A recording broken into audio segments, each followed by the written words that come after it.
Welcome the our channel. Today we how to use Telegram without phone number, quick fix step by step clearly. Open the Telegram app on your device. If you don't have it yet, download Telegram from your app store. Once downloaded, launch the app. On the welcome screen, tap on Start Messaging. You will see a prompt to enter your phone number. Instead of your personal number, you can use a temporary phone number from a service like TextNow or Google Voice. Open your preferred temporary number app or website. Obtain a new temporary phone number. Return to the Telegram app and enter the temporary phone number you just got. Tap on Next to proceed.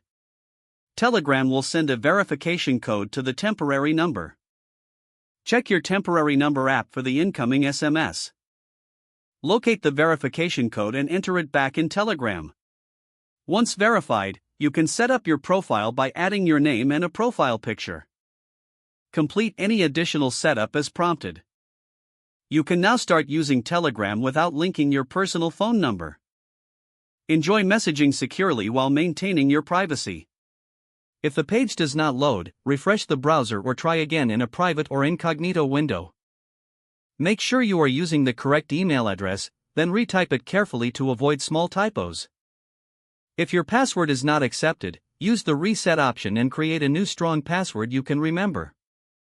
Check your spam folder for verification or security emails, then complete any requested confirmation step. Enable two-factor authentication if available to improve account security and reduce unauthorized access risk. After signing in, review your profile details so your contact information and settings are accurate and current. If you see an error message, note it down and try again after restarting your device and internet connection.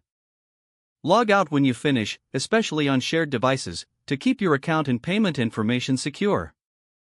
If the page does not load, refresh the browser or try again in a private or incognito window. Make sure you are using the correct email address, then retype it carefully to avoid small typos. If your password is not accepted, use the reset option and create a new strong password you can remember.